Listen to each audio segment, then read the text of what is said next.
What's going on, my people? It's Harris. I also go by the name of Hate. Trim's looking a little bit dusty, but I've been in isolation for a little while. If you didn't know already, I've recently got back from Portugal with a few of my friends. So I thought I'd make a video because I know a lot of people are actually curious, and I've had a lot of people ask me, like, what's the process like going away? What's it actually like going away? Make sure you go like, comment, subscribe, man. Show me a little bit of love. But the first thing that I want to say is, like, there's lots of information that isn't true. You're gonna meet a lot of people that tell you things that you got to do and you just haven't got to do. You're gonna hear a lot of things which aren't true, things which are true. You're gonna get confused. There's loads of information getting thrown at you. So that's why I'm here today, to tell you how it actually works. When me and my friends actually booked a flight to Portugal and we went, it was actually on the green list, but then like 3 days before we flew out, it was like 2 days before we flew out, they switched to amber. So you're like, oh fuck, and then we bought a new ticket. We were like, oh no. We booked new tickets to come back. Friend Chris actually booked the wrong tickets. If you want to go check out some of the Portugal vlogs where you can see how disappointed I was when my friend booked the wrong tickets, I'll make sure the links are in the description. But yeah, honestly, the holiday, with all the stress, just so many things didn't go to plan. So much went wrong because there's so much that you actually have to stay on top of. When you actually get to Portugal, pretty much everything is open. When I went, it was like very similar to over here. There was no proper clubs. There was like a strip with bars. I'd say it was more bars than clubs. They would moan at you here and there to stay socially distanced, but everybody was like vibing. And then I don't know if it's the same where whoever you are, like wherever you are watching this, but when I go for a night out in Worcester since COVID, it's like the clubs are open, and then as soon as the club closes, like all the bars, whatever, everybody's just like out and about outside the bars, clubs, just like chilling. Do you know what I mean?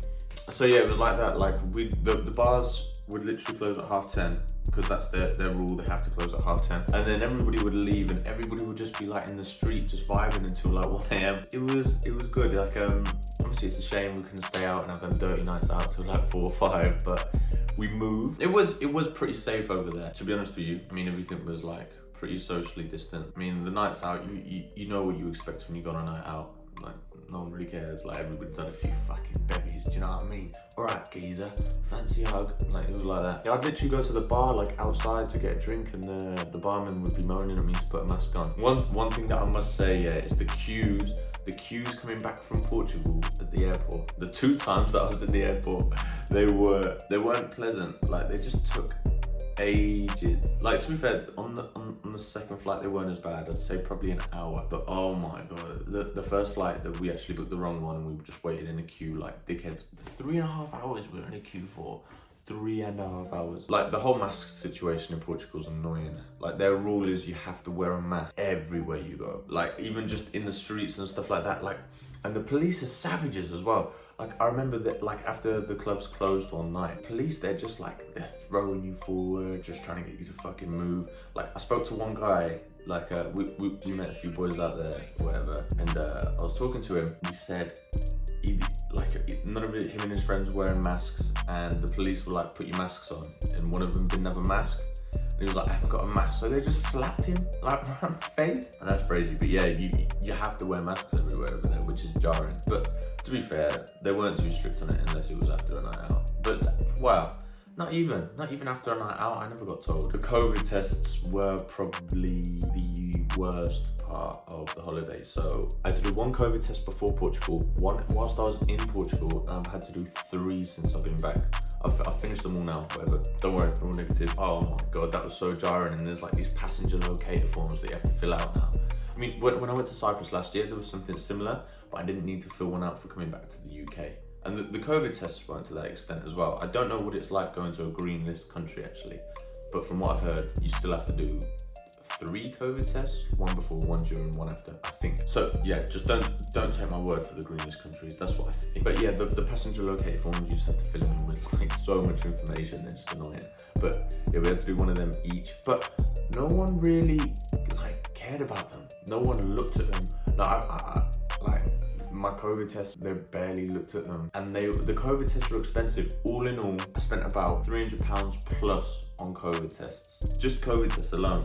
Like, I didn't realise all the expenses that would come with going on holiday during this time, to be honest with you, because I've already been on holiday during this time. It wasn't that bad. There was nothing I could do about it. I booked the ticket, I went. I had to do the COVID test. Literally every problem that we encountered was like COVID test related. Like, honestly, apart from the flights. When we got to Portugal, so we all did like a COVID test on FaceTime. My one was faulty.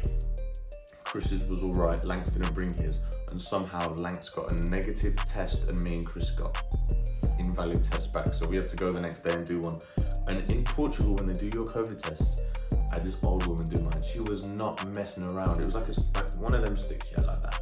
Like it was long. I'm gonna put a little clip of it, but it was not nice. Oh! Oh my god! See, it hurt. It felt like your nose is like on fire and you're bleeding and stuff like that.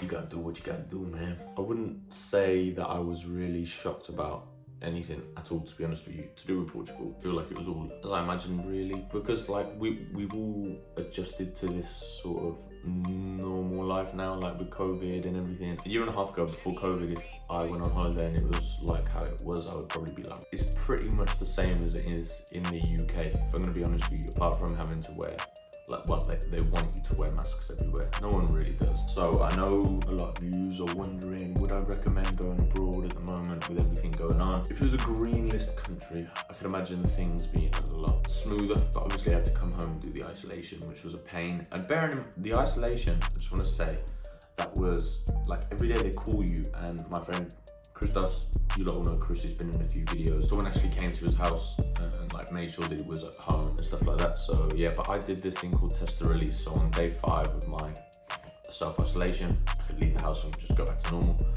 As long as I've had a negative COVID test, which I did. Went back in quarantine and it was not the one. It was not the one. But I mean, for the moment, with like how everything is, I had such a good time in Portugal with a great couple of boys. Stress, expenses that came with it wasn't worth those few days that I went out there. Maybe if I flew for longer, it would have been different. And maybe if they weren't going to Amber and I didn't have to do the self-isolation, it would have been different. But for me personally, I don't think it was worth it, to be honest with you. I'm saying that, but I still want to go away. So just take it you please, and just be wary that it's quite a lot of stress. It's quite a lot of stress and extra energy when you do go abroad than normal. Like, I went over there to relax and I was like, and get away from all the stress of work and having to do all these busy things whilst I'm at home. But I was more stressed over there than I am over here. So there's nothing you can do. Everybody, thank you so much for watching. I hope that this has been as like some use to you. It's been helpful. So yeah, love. My name's Harris. I also go by the name of H. Love. Make sure you like, comment, subscribe. I'm gonna catch you later.